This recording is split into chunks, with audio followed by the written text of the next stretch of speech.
Hi, I'm Steve Podrachik with Seattle Avionics. I'm here to tell you about what's new in version 3.1 of FlyQ EFB. Let's have a look. Not every feature, but many of the features in this release have something to do with flight planning. The first one, though, isn't directly related to flight planning, and that is we finally have full support for the iPhone X, and that also means full support for iOS 11. That basically means that if you have an iPhone X, we use the entire screen space available on the phone. We've also added full support for Latos. Latos is the same as 1-800-WX-BRIEF, or you may think of them still as Lockheed Martin. They're the folks who took over for doing all of the weather briefings and the flight plan filing, now with the demise of all the DUAT and DUATS companies. So by adding full Latos support, you'll be able to use FlyQ EFB to have the flights that you plan tracked automatically on the 1-800 weather brief site. Previously, you could do this insofar as the system would allow you to file a flight plan and get a weather briefing through Leidos, but it won't record them on their own website for you to review later. Now the two accounts can be linked together, and I'll demonstrate how to do that for you in a moment. But now let's get to some of the other flight planning features though. If you're an IFR pilot, this feature is extremely important. What this basically means now is we have the support for recently cleared ATC routes. And I'm going to demo this in great detail. Let's say that you want to plan a flight between, say, Boeing Field, which is near Seattle, down to Portland, Oregon. Basically now you can just type in BFI space PDX, and instead of giving you a flight on either just point to point or on some Victor airway that may not be the one that ATC is likely to give you, the system will look for the ones that have been recently cleared by ATC, suggest, based on how often it's been cleared, one for you, and you can go ahead and pick that. More than that though, and you'll see this in the demo, you can actually go ahead and optimize that or customize it a little more, like to add fuel stops or wind optimize and so on. You'll see, there's quite a lot here.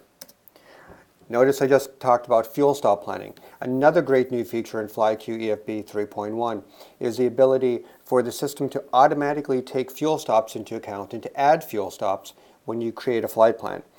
The cool thing about that too is it takes the price of the fuel stops into account. So it doesn't just find you the nearest airport that has fuel. Rather, it takes a look at how far it is to fly to all the airports in the vicinity of where you need fuel, and takes into account both the flight time to go to those airports and the prices at those airports. And it gives you the lowest total cost, as it were, for fuel to add fuel to your plane. Very cool, applies to both VFR and IFR. Since we now have the ability to add fuel stops in, we also added the ability in the middle of your flight plan to say how long you'll be on the ground. That is your layover time. We also made the editing of altitudes quite a bit easier. Previously, if you had a flight plan that has 10 different legs and you want to change the altitude for all 10 of them, it was a bit tedious. You had to edit each leg individually and set it to a new altitude. I'll show you how to do this in a little while. Now you can actually go ahead and just make one change and have it apply to your entire flight plan. It's very, very handy. We've also there's a very large number of other bug fixes and improvements in the product, and I'll talk more about those a little after the demo. But one I do want to mention that's important is FlyQ EFB previously had support for Avidyne ADS-B, GPS, AHRS, and so on, and flight plan transfer. When Avidyne introduced a new version of the firmware for their devices, some of that was broken. We've now gone ahead and corrected that. So FlyQ EFB now has full support for ADS-B weather and traffic and flight plan transfer from FlyQ EFB to Avidyne, although not the reverse, baked back into the product. We've also made many of these improvements have to do with flight planning. So many of the improvements like the ATC route, layover, the automatic fuel planning and so on are now on FlyQ Online as well. And if you haven't seen FlyQ Online especially, I think you'll be pretty pleased with it. Of course, we made a large number of other fixes and general improvements, and as I said, I'll get back to that after the core demo. So, speaking of demos, now let's see what it's like to use the new flight planning features in FlyQ EFB version 3.1. We'll start the application up, and here it is with a map on the screen. So let's take a look at, before we get to the flight planning actually, let's take a look at what the new Latos feature is like and how to activate it. So what we're going to do is to go into our settings button, which is that gear icon towards the middle top of the screen. You just tap on that. you go down to the flight planning section, and the Latos information is tied to a particular pilot profile. So you hit Pilot Profiles, tap on your name, and then now the very last item in the list says Latos username. So let's type that in. Now oddly, perhaps, a Latos username is not what you normally call a username. It actually is an email address. So I set one up using my Steve Petrachik at seattleavionics.com email. Verify that's right. And now you hit save. You might think at that point you're done, but there is actually one more step to do. You need to tell Latos 1-800-WX-BRIEF to enable that. So let's go back into Steve Petrachik, and you notice that there are two blue links on the bottom of the screen. Click to visit the Latos website and 1-800-WXBRIEF.com. Tap either one of those. You can do this from your Mac or your PC, or you can just do it from FlyQ EFB itself on your iPad or your iPhone. So now what you do is, if it didn't automatically log in for you, you have to log in. Incidentally, if you haven't yet created a Latos account, you would tap on the item that says Create New Account and just do that. But assuming you have already created one, you just go into Username, and I'm just going to cheat a little bit, put in my email address, and the password's in there for me. I hit the Login button. Now I'm logged in. So what you have to do is to change one setting to allow FlyQ EFB to talk to Latos. On the top, there's a black bar towards the top of the screen. It begins from the left: Home, Pilot Dashboard, Weather, and so on. On the right side is a button that says Account. I'll tap on Account. And then under the Account settings, there's something about 3 down that says Service Provider Authorization. Tap on that.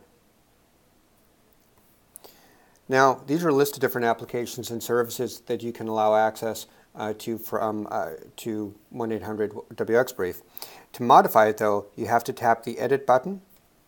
Then you go into the item about midway in the list that says FlyQ, and you go from No to Yes. One more step, you have to hit the Save button back at the top there. It processes it, and at that point, you're done. So let's just go back to FlyQ, and let's see what that does. So what I'm going to do is to just create, I'm going to open an existing flight plan. So I'll go to my Plans tab. And as flight plan here, I did, Payne to GEG, which is Spokane. Here's a flight plan. I'd like to use it. If you notice the time at the top, it's set to yesterday. So I'm going to tap on the May 31st. Set it to today at maybe 3 o'clock.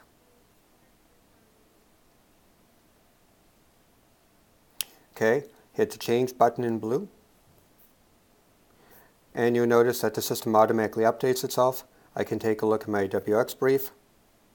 That's the old one. Now it's loading in the new one with the new time on it, automatically for me.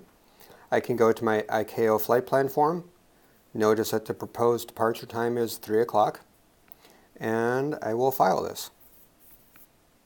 All right, so now it tells me that, I'm going to just zoom this in a little, that the Latos flight plan service was successful, and it has a list of bullet points. The second one down says username : Steve P at seattleavionics.com. That means that the flight plan I just created was in fact stored on the 1-800-WX-BRIEF website. Let's take a look at that. Just go back to our web browser. So go back to Safari, and you can look at all the weather briefings and all of the flight plans that you filed by using the Flight Planning and Briefing button at the top, and then select the last item in that list, History, and it loads in the history list. Okay, and there it is. You see the top one on the list here, June 1st, 2018. If you take a look at the departure, it's KPAE, my home airport, to GEG, Spokane, in the eastern part of Washington. You can tap the View button in that cell, and here's the flight plan that we just filed. Okay, so that's the advantage of putting in your username in FlyQ EFB. It's very, very simple. Just takes a couple of moments to do, as you can see. And then all the flight plans that you file and the weather briefings that you get are automatically stored on 1-800-WX-BRIEF, so you can review them later. Pretty handy. Let's go back to FlyQ EFB though and talk more about some of the flight planning features. So I'm just going to go back to the Map tab. All right, so what I want to talk now is about flight planning. As you probably know, there are a couple different ways to plan flights in FlyQ EFB. You can use the Plans tab in the New button, or you can do it from the search box, or you can rubber band, or you can use Direct To, and so on. I'm going to talk about two of these. I'm going to talk about using the search box to create a flight plan, and I'm going to talk about using the Plans New tab to create a flight plan. The first thing, though, that I want to point out is that the search box now behaves a little differently than it did before.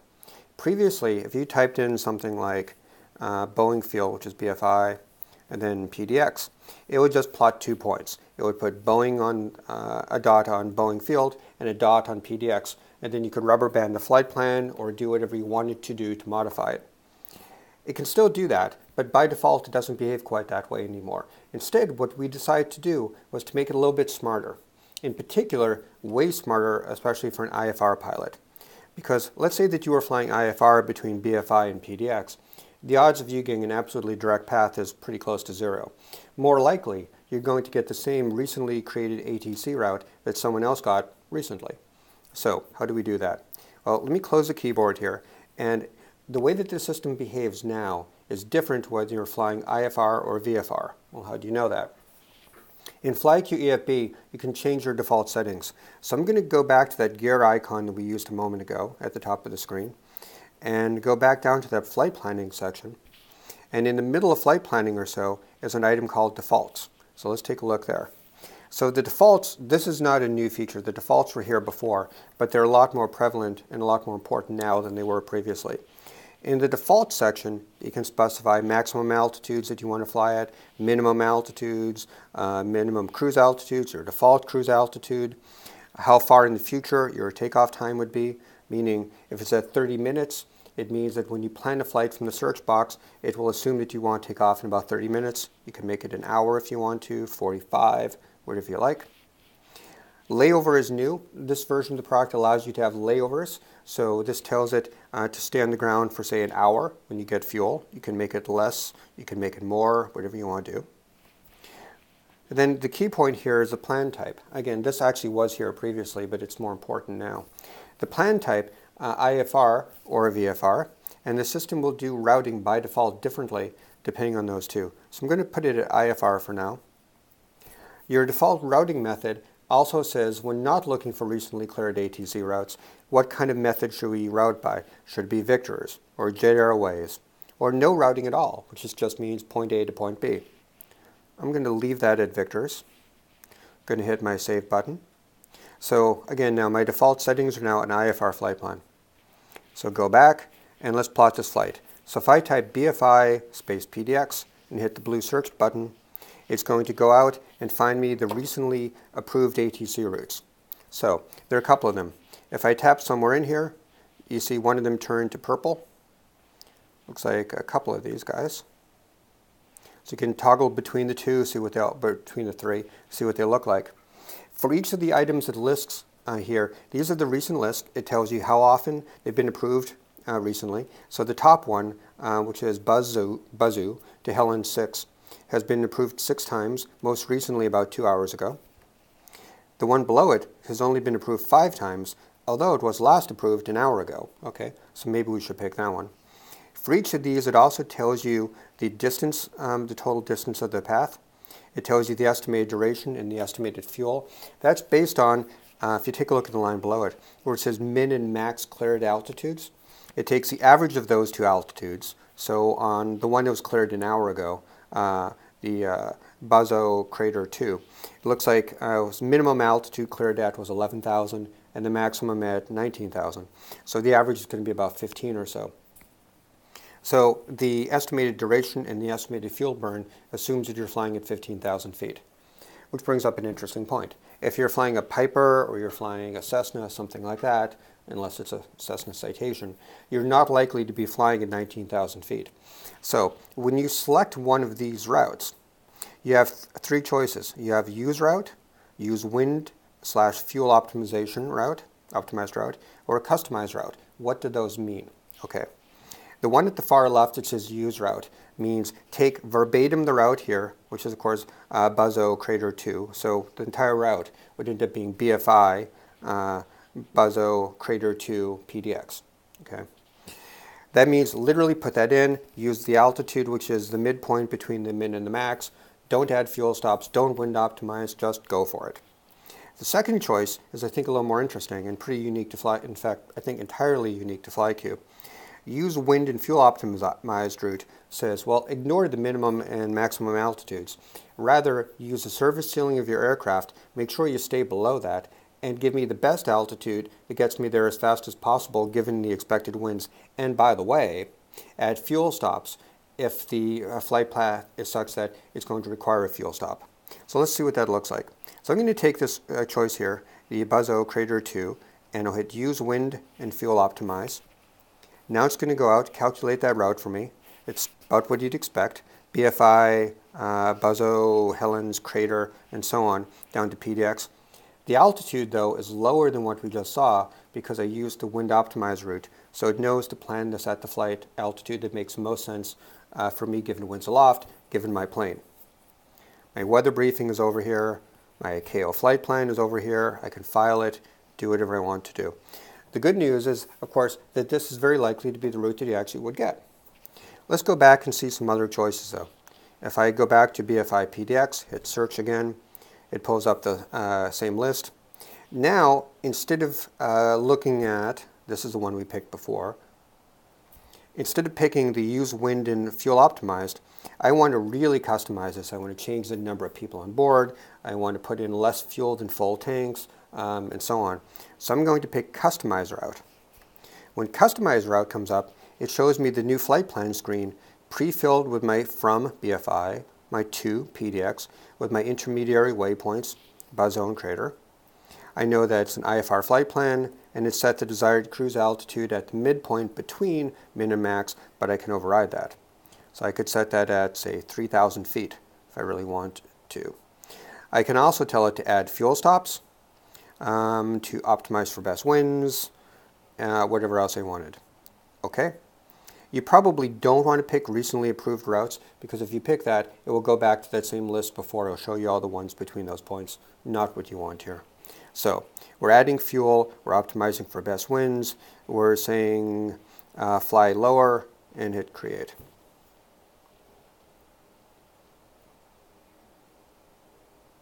Okay, so that's how you can do it with optimized winds. I'm actually going to turn optimized winds off and set my desired cruise altitude to say 3,000 feet.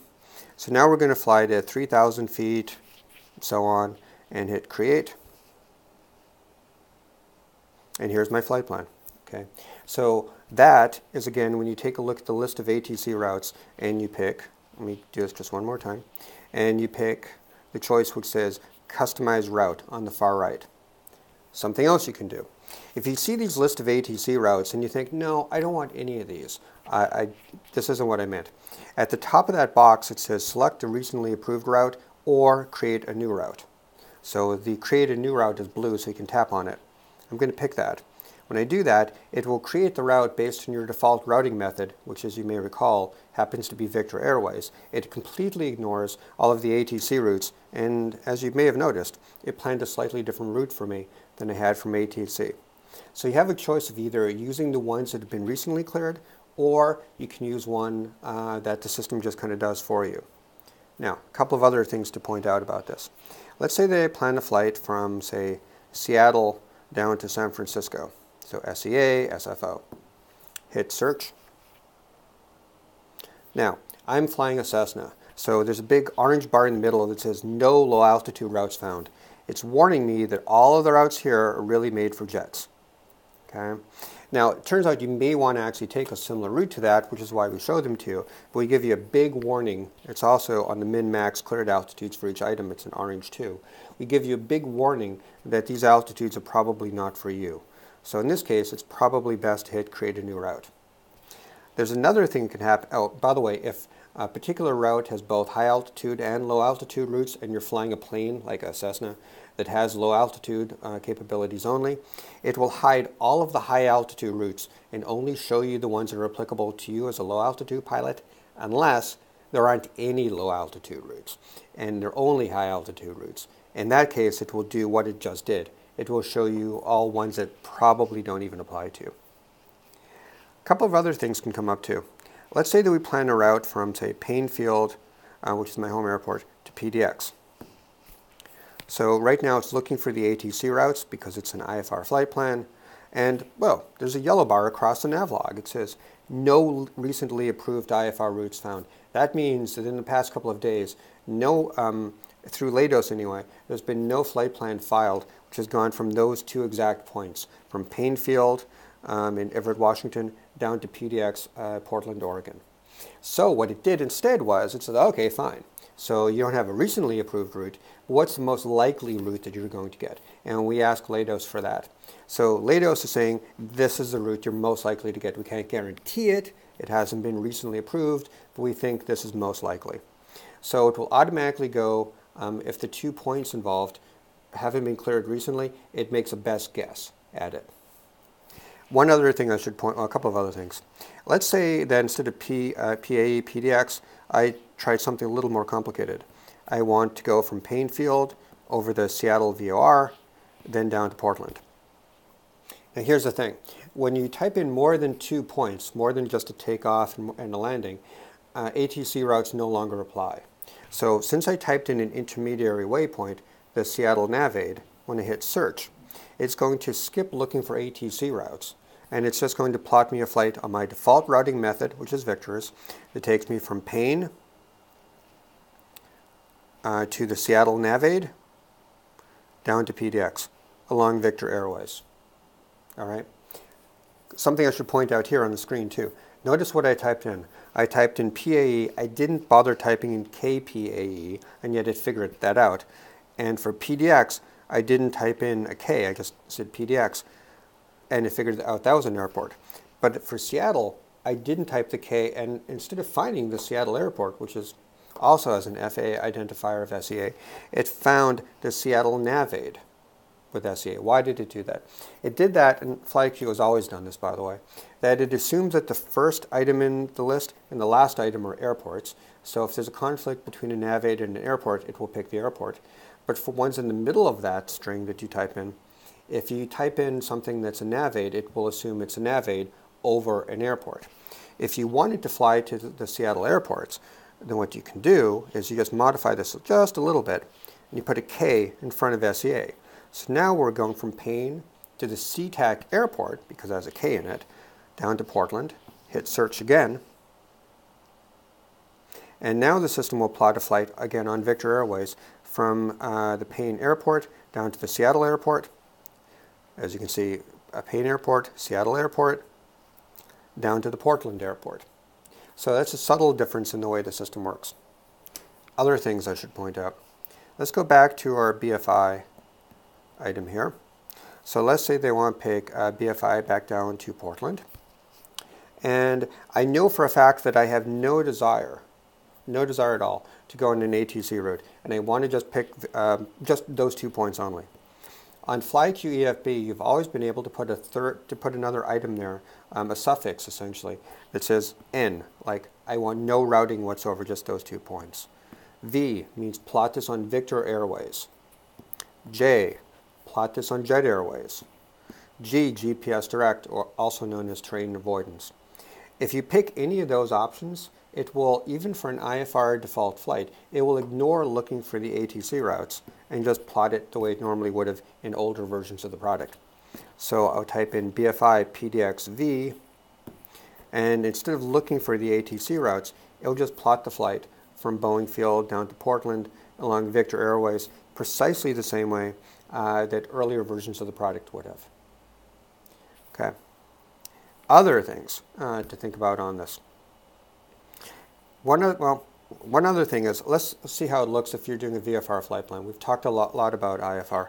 So I'm going to go back to my settings, that little button at the top, and I will pick defaults again, switch my plan type from IFR down to VFR, tap save in the upper right corner,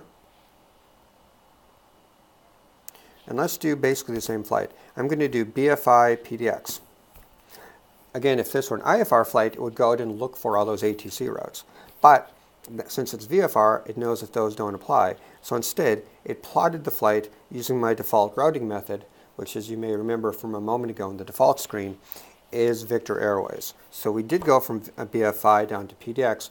We took a little different route than we would have if we were using the recently cleared ATC routes. Okay? I know. So you have to keep in mind now it's going to plot the flights differently whether you're flying IFR or VFR. And you have a lot more flexibility in the way that this works. The main thing to keep in mind is hitting that gear button, going down to your flight planning defaults, and reviewing the settings there to make sure that all your defaults are set up the way that you personally like to fly. If you do that, you'll find that typing in something quick like BFI PDX in the search box is much more likely to give you the flight plan that you're really going to fly than it would have in previous versions of the product. Okay, a couple of other things to do. Let's say that we want to plan the flight the other way. I can hit my Plans tab and go into New. Let's say I want to do that same flight. I'm going to pick BFI to PDX, but I don't want to take any of these points right here. Actually, let's try something a little longer. Let's go BFI to San Francisco and change my pilot to me. I'm going to take Victor routing. And when I look down here, I'm going to tell it to automatically add fuel stops. The reason why I'm doing that is I want to show you one other change that went into this product. By the way, if you do normally create your flight plan using this method, you can get that same effect where it will automatically look for the recently cleared ATC routes by tapping this button right here. Recently approved routes IFR. Again, that only applies to IFR. If that button is on, but your plan type is VFR, it won't matter. It still won't look for ATC routes. But if your plan type is IFR and you have recently approved routes, it will pop up that same dialog screen telling you that what all the recently cleared ATC routes are. So that's how you can do from this new panel the same things that I did by default from the search box. In this case, though, I definitely don't want it to do that. I just want to do a flight from Boeing Field down to San Francisco, add fuel stops, hit create. So again, this has to do with the fuel planning capability of the product. The feature that we put in now is it will automatically look along your route for fuel stops. It looks like it found one here at 61S. Why did it do that? It picked that stop because it looked to see, let's take a look on the map here. Let's see what this one actually looks like. So my guess, right, you see the little kink in the line there at 61S. The reason why it picked that is because 61S apparently has cheap fuel and isn't very far out of the way.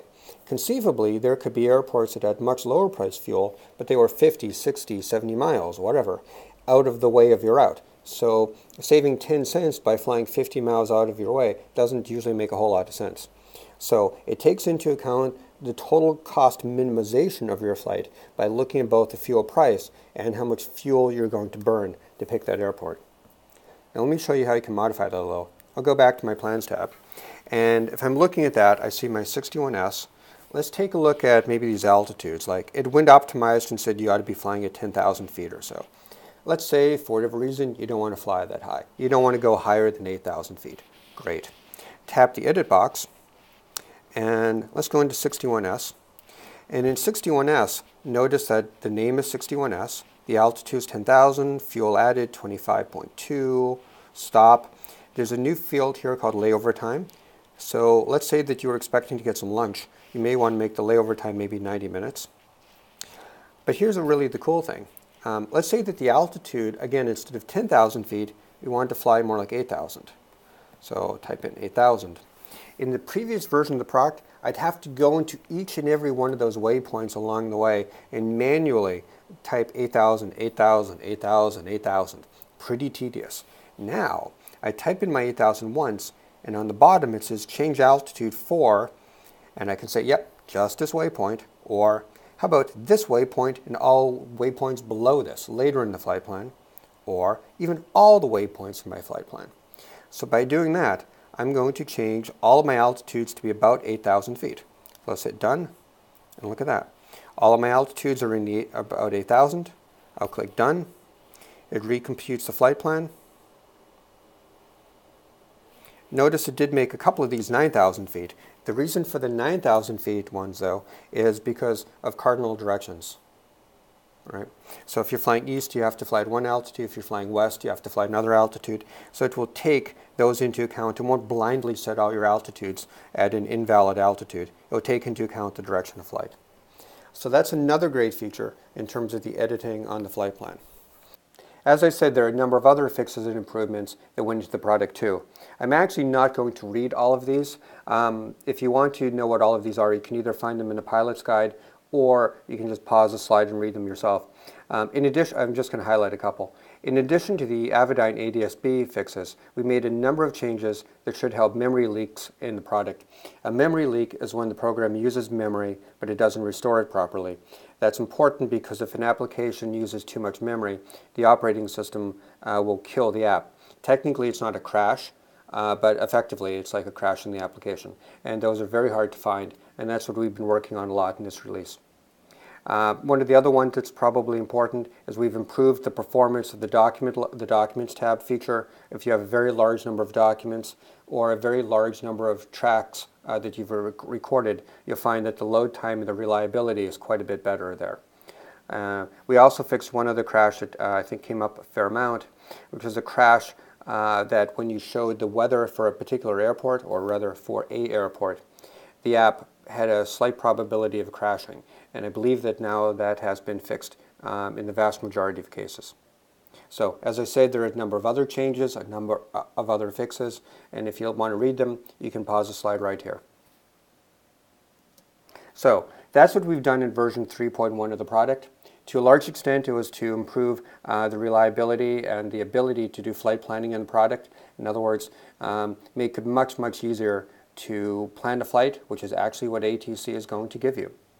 So, for Seattle Avionics, this has been Steve Pedrachik. Thank you very much for listening to the presentation about FlyQ EFB version 3.1. Have a terrific day. Thank you.